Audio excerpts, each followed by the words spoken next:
Okay, well, Joe, thanks for making some time and talking to the lockdown generation. That's really great that you want to, talk to us and share a bit of your experience and tell us a little bit about Arrival.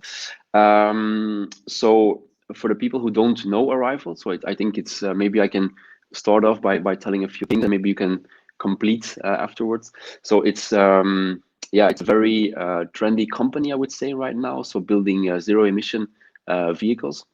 So I guess as a chief of talent, you have many interesting stories to tell us about how you scaled that company, how you recruited so many people. But of course, today we want to focus a little bit more about, and we only have 15, 30 minutes. So we want to focus a bit on just the young people and how you work with young people in Arrival. Huh? So maybe you can start by telling us a little bit about who you are and what your role is in Arrival. Yeah, sure. No, thanks very much for having me today. So I'm the chief of talent at the Arrival group of companies, and essentially what that means is I look after the people, bringing everyone into the business, keeping everyone as happy as they can be once they're with us as well. And Arrival is a company making zero emission vehicles for mass adoption. New forms of zero emission vehicles to be used really by everyone possible throughout the world, concentrating on commercial vehicles initially, but not simply making vehicles electric, but actually trying to make them much more modular and function in a much better way as well. So we've been going since the start of 2015. We've scaled pretty rapidly to get to where we are today. We're now over 1,800 employees globally. We have been named LinkedIn's top UK startup of 2020. We're one of the world's newest unicorns as well. Very exciting times for us, and a company that has been scaled thinking a little bit differently to how most other organizations actually look at and handle their certainly their recruitment methods, but then their kind of management methods once people are with us as well. Okay, and it's quite interesting. So do you how close are you to actually selling your vehicles on the consumer market, or am I seeing that the wrong way? No, we're very close. We're very close indeed. Okay. So we've been going for a few years now, but we have acted a little bit differently to most other organizations. The first few years, we didn't release any of what we call vaporware. So there was no kind of renders or concept videos we were releasing to the press of products that weren't real. Everything we have now, so what we've announced is a new version of the fully electric van and bus. And these are imminently moving into production. So what we've released to the market is to say that both those vehicles will be on the roads being trialed this year. We have plenty of prototypes around entering full-scale production next year. Okay, great. Yeah, fingers crossed. Hopefully we'll very exciting times, I would say, for Arrival. So, and you are the chief of talent. So you are actually responsible for hiring all those how many people? 1,800 people now in Arrival. So can you tell us a little bit about that perhaps, because I think that's quite a rapid growth in 2015, so let's say 5-6 years. No, it's a rapid growth indeed, and it's a bit contradictory to how I would normally want to look to scale a business. A lot of people kind of say grow a company as slowly as possible. In that way, you ensure that you can build a great culture and keep kind of a really good quality of standards internally in the company as well. What Arrival's trying to do, and what we have done, is really look to kind of revolutionize and disrupt the automotive industry by building not just electric vehicles, as I said, but new forms of electric vehicle.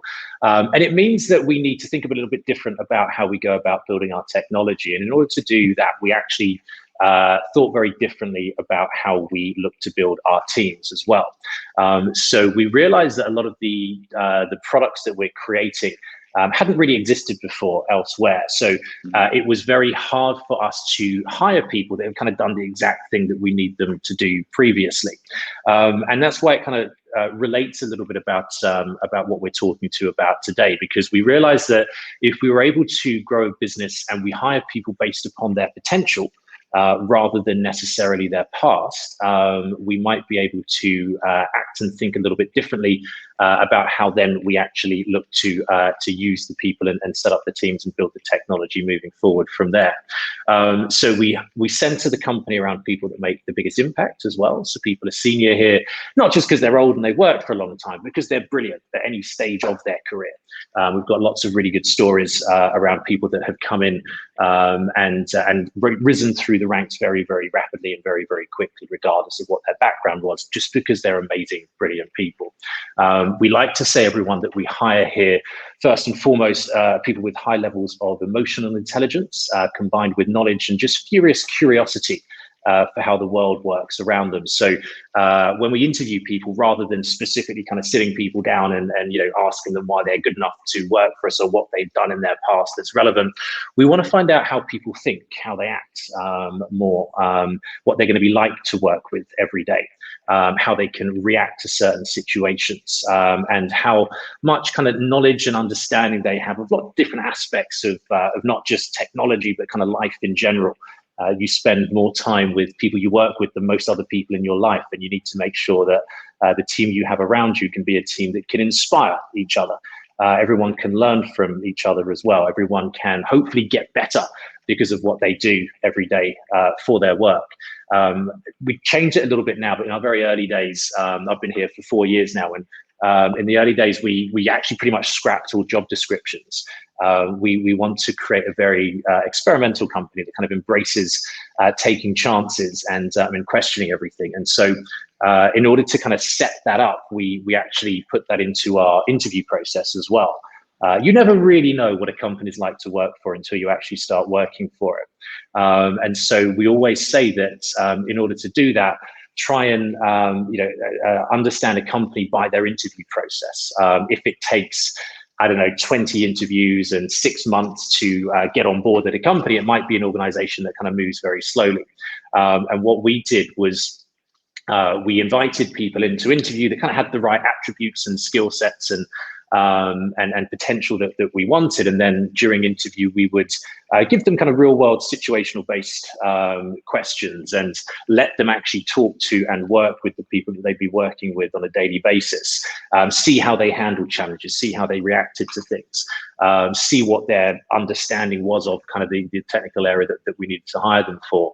And then we tell them kind of, where we needed to go as a business and what we needed to achieve. And the last stage of the interview process was the candidates would actually go away and write their own job description. So they tell us what they'd be doing. They're kind of getting involved in understanding our experimental nature before they've even joined the business. We kind of knew, obviously, what types of activities we needed these people to do. And if they can kind of reflect that with their job description at the end, that's the job that they'd be coming on board to do. So they get to have a hand in their career and what they do before they've even joined us. They understand kind of how different we are through that interview process. They got to talk to and work with the people that actually be working with day to day. And it worked very, very well for us in those early days. We were able to put a team of people together who weren't necessarily just focusing on any one specific area, but able to actually achieve a lot with us by kind of putting their own career in their own hands, if that makes sense. It gets a bit too messy when you scale and get to quite a few people, but in the early days, it definitely helped a lot. Yeah, that was actually my next question. So that's very innovative for sure, and very interesting, because it's to be honest, it's the first time I hear someone, or a company having this kind of approach. But it mustn't be very scalable then, I think. It's not very scalable at all. With a big team, of course. Yeah. But I do think it's a very positive message, because when one of the most common feedbacks that we get from young people who are trying to build a career, looking for a job, is that they're always running into the objection that they don't have enough experience. So they get rejections from employers saying, yeah, sorry, but you don't have enough experience to work for us. And I think when I hear what you have to say and how you approach recruiting, basically it's quite positive for young people, because I also believe personally that past experience is not the only, let's say, indicator for future performance, right? It might be an indicator, but it's not the only one. If I hear your approach or Arrival's approach, then I think that really plays into that, and I think it can give young people a fair chance to really show what they're worth, and not having the to take into account their past experience, which they probably don't have so often. Yeah. Yeah, I think it's very cliche to say this right now, but the definition of insanity is doing the same thing over and over again and expecting different results. Now, pretty much every organization does the exact same recruitment process, yet expects it to be better than other companies, which doesn't really make a lot of sense. Now, if you look at standard job ads, let's say, you'll see a lot of very similar terminology being used. We need dynamic, hardworking people that can also work well on their own, and people need to do, a specific job, and then lots of bullet points kind of detailing the exact type of perfect person for that job, where yes, you'll need to have worked in a certain industry for 10 years, let's say, or you'll need to have used a certain piece of software for 5 years. Otherwise, you're deemed not good enough to work at that company. Now, it's a bit frustrating because not a lot of businesses think in the way Arrival has done, or a lot of other startups and tech companies that I see coming through, certainly nowadays. But there's another way of thinking, which is, hang on a minute, if it takes you 10 years of working in an industry to become good at it, that's not great. If you use a piece of technology for 5 years and you do that every single day, and it takes you 5 years to become good at it, maybe that workforce isn't very good at what they do. If you do something every single day of your lives, and after 6 months, let's say, you should be brilliant at that. And that's something that we really kind of took to heart. You can easily teach new skills to people with the right personality sets, but it's very hard to change someone's personality, even if they've got kind of a specific background that's right for the type of role that they want to do. So it reflects on a business a lot. If you see standard job ads like that, potentially it's not going to be the most forward-thinking company. Unfortunately, that's most businesses nowadays. But the way that we see the world changing, especially with the pandemic, the situation that a lot of organizations are kind of seeing now is, do they have to still keep their old ways of work alive? Does everyone have to be in an office 5 days out of the week? And people are saying no. With that comes, do we have to look at people who've kind of acted in certain ways before, or can we actually embrace lots of different people, because that might have a much better impact on us as a business? Diversity and experience is actually very, very key to bringing new trains of thought to a company, to understanding how best for that company to operate as well. There's no one set rule for this, and everything is very much dependent upon the culture of that organization. But a lot of companies, especially younger startups now, are very much embracing people who come from an area that isn't specifically defined by the kind of rigid constructs of a job ad, but just getting great people with great potential and kind of setting them loose, taking on a lot of different aspects and a lot of different operations in their job. And that does tend to, a lot of companies have proven, work a lot better nowadays, which is a lot more in line for younger people, for youth employment as well. Yeah, exactly. And at Arrival, do you, because you mentioned like diversity, of course, those are words that we like to hear, a lot, that we like to hear, yeah. But at Arrival, do you have certain, diversity policies, or when we look at young people specifically, do you have some kind of programs, initiatives? Do you encourage the hiring of young people for some reasons? Is there something you could share? Yeah, of course. Well, so Arrival is a technology company right now making products aimed at the automotive industry, which is pretty much the two least diverse industries you could possibly have. So the challenge was very much there. We believe that the standard automotive industry has a lot of legacy in it. And we didn't want that within our business as well. So we wanted fresh ideas and a fresh approach. We're more of a software company that enables our hardware, if that makes sense. And we realized that in order to really make sure we were producing technology that was much more advanced than kind of any others in the general industry, we didn't want to just hire people that had only worked in that general industry, if that makes sense. So we looked at people who had never built vehicles before and combined them with people that have. We looked at people that maybe, if you're talking about designing the software that kind of you use within a car, or the HMI systems. If you've only done that in vehicles before, it kind of clouds your thought over what might be possible. What if you built that in mobile phones or anything else, and you can relate that usage to vehicles? It actually works a lot better. So there's diversity in experience, which very much help for us. But also then, if you look at the diverse the kind of nationality and backgrounds a lot of people have at arrival. I lost count at 37 nationalities we had the other day. I think we've got a lot more from that as well, because you're getting people from different experiences in life, different backgrounds, different cultural and social economic situations as well. And that really brings a different train of thought to how to look at technology and how to build technology as well. If you look at the transport and mobility industry that we're focusing our products on right now, you can say, if you look, I live in London, and London's had, transport issues for a long time. Pre-pandemic times, if you get on the tube system at rush hour in London, it's a horrible experience because there's just far too many people using that network. That's London, but then if you look at other cities globally, like traffic in Los Angeles, or I don't know if you've been in train stations in Japan where they employ people physically to push everyone into the carriages from the platform. These are issues we face right now, but then look at third world countries where generally people get, trampled to death in train stations because there's too many people, or people actually sit on the roofs of trains just to try and get somewhere, risking their lives. That's happening now. And if you get people from those locations giving solutions in order to try and solve those issues, but solutions that come from kind of one social background in a third world country, say, and then use that in London, you get a completely different point of view and a completely diverse set of products as well. So it's not necessarily about having diversity in a company because that's the right thing to do.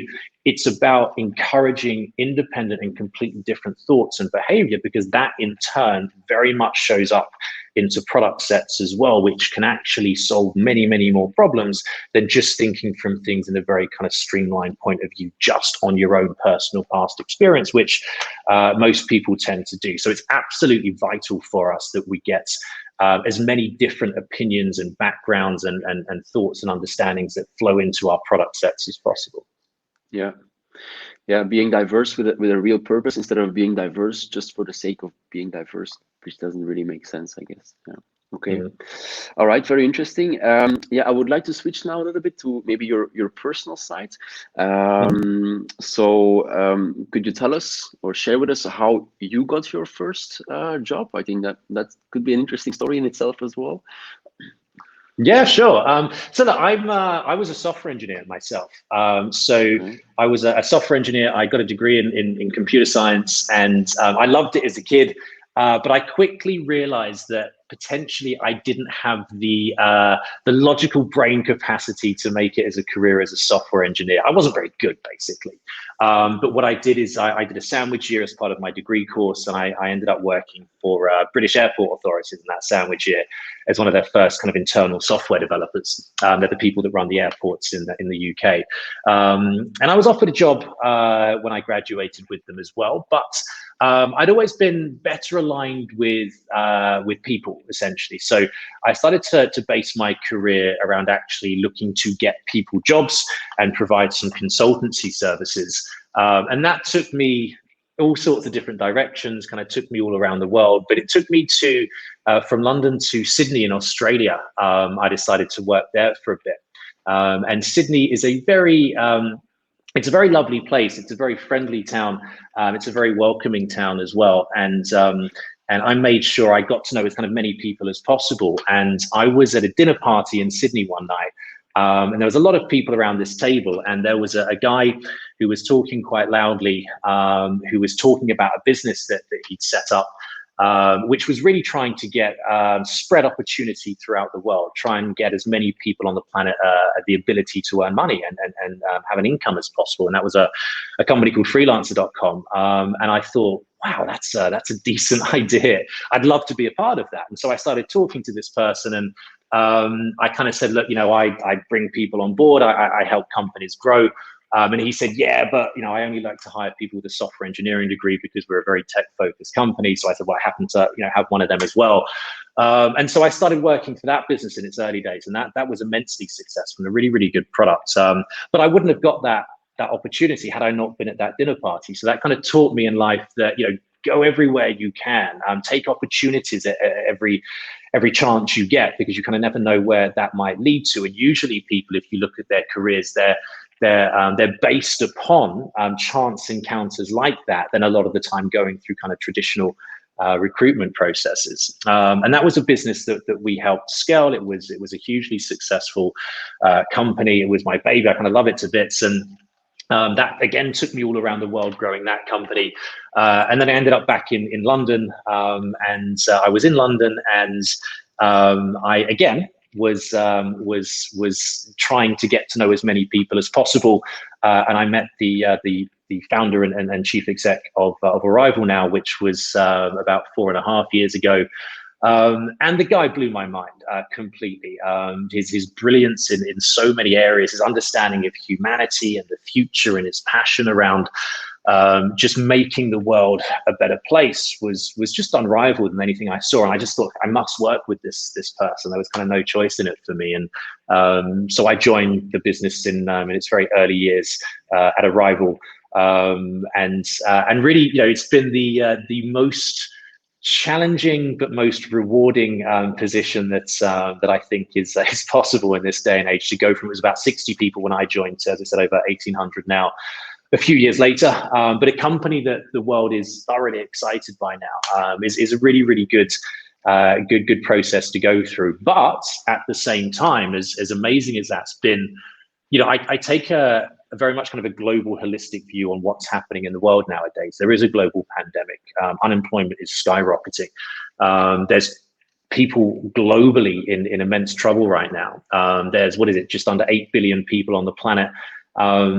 And a lot of them, live in poverty or come from, war zones or experience famine and stuff like that. So the fact that I have employment, I'm very, very thankful of. The fact that my personal situation is one that is supportive of me. I'm recently married and now have 2 kids, and life changes a lot. And the fact that I have an organization that supports that fully as well means a lot to me. So I think I base my career basically around taking chances and just talking to as many people as possible, because you never know where that can actually lead. Yeah. Well, my next question would actually be, what advice could you give to people, who are trying to build a career? But I think you already mentioned it. So I think the first thing is, going from a software engineer to in recruitment is quite a big career shift. But because you know yourself, you know what you like, what you don't like. So I guess that's the reason why you made that choice. And then secondly, I think also networking. So that's I think a good advice to people as well. Getting a job is not only coming from applying on LinkedIn or whatever. It's also from talking to people, networking, getting to know people. So I think, is that a conclusion that I can make from what you said? That is, but think about something else as well. What would people do to get a job if a CV didn't exist? So this is the question I ask some people, and there's a multitude of different answers about what you do if a CV didn't exist. Personally, I don't like CVs. Nothing on there is quantifiable. They're all very much the same. And how can you judge someone on a piece of paper or two? How can you judge their worth, their potential, their future? It's very, very challenging to do. So I kind of asked this people, if a CV had never existed, what would you do in order to get a job? And the answers can vary wildly. Would you have an online portfolio? Would you just have a personal website promoting yourself in whatever way it was? Would you connect with everyone on LinkedIn at a company and start trying to write to them? Would you connect to people in various different ways? What would you do to actually stand out from the crowd? And then I say, do that, basically. Do everything possible to be as different and as noticeable as you possibly can be from everyone else. Because if you look at a standard recruitment process, someone puts the job ad on a job site, let's say, and 300 people might apply to that job ad. The chances that your CV is even going to get looked at by that 300, because the reality sometimes in a lot of businesses is that there's very few recruiters there, and they've only got time to look at the first 50. And maybe there's some kind of service level agreements they have internally that say, from every 20 CVs they'll send a hiring manager, 5 must be interviewed, but that doesn't necessarily mean they're the right people. It's not an exact science, and it's something that can be hugely disrupted with this day and age with modern technology. But very few companies actually do that, because the need just to hire people is kind of constant in a lot of places. So the businesses that are scaling, the businesses that everyone sees in this pandemic that are actually growing and hiring, it takes a little bit of effort, yes, but do everything you possibly can to stand out amongst everyone else. So if you must do a CV and apply, do that. But anything else you can think of to do it, because I don't think anything's going to hurt. Take the opportunity and do as much as you possibly can. Do crazy stuff, annoy the people if you need to. At least you'll be on their mind, and that will very much help when it comes to actually looking at an opportunity. Yeah. Well, thank you. I think that's fantastic and brilliant advice. And usually I would say this was the perfect advice to close the interview, but I also saw on your LinkedIn profile that you were complimented by Bill Gates. And I think that is very intriguing, and maybe we could close our conversation with you telling us a little bit about that, please, because I would like to hear that. Yeah, sure. So the TED conference, not the TEDx conference, but the official TED conferences have always been held in San Francisco, and then they moved to Vancouver one year. And the year they moved to Vancouver, I happened to be in Vancouver opening up an office of my previous company. And doing what I do, as I said, I was getting to know everyone in the local technology scene. And I was invited to a dinner the day before the TED conference, where all of them, but most of the speakers of that conference actually were. And Bill and Melinda Gates happened to be having a talk at that year's conference as well. And I didn't really officially meet them, but what happened was a circumstance that I took where I was staying at a hotel that was about 200 yards away from the main conference site, which was in Vancouver Harbor. And I was going to leave, but it was bucketing down with rain, absolutely torrential rain that they have in Vancouver sometimes. And I saw these kind of security guards milling around the entrance, and one of them, a lot of them had umbrellas. So I actually went over to say, look, I'm very sorry, I just want to go over there. Can I borrow one of your umbrellas? And that happened to be the security team of Bill and Melinda Gates, who then happened to come out at the same time. So then I just happened to grab their umbrellas and walk with them across to the hotel, because they happened to be staying at the same place, and had a bit of a conversation with them. So it's a bit of a weird story, but then after that, he was kind of asking me, what I did, what my company was. And that was a quote that I put on my LinkedIn that came out of that chance encounter. So again, take every opportunity you can to meet everyone at all times possible, because decent things come from it. Okay, fantastic. Well, maybe one day somebody can hold your umbrella, who knows? Maybe. Thank you so much. So what I wanted to say as well is that what you are up to is absolutely fantastic. And just little things you can tell a lot about people. I looked at the website you guys have put together. It's good. It looks really well done. The content on there is really strong as well. And that then really reflects in what you're trying to do, but also hopefully the really good impact that you'll have. So it's been an absolute pleasure talking to you today, and thanks for spending the time to talk with me as well. And thanks for putting this initiative together. I really do hope it makes a big difference globally. That's what we hope as well. All right. Thank you very much, Joe, for your time. Thank you. Cool. Thank you.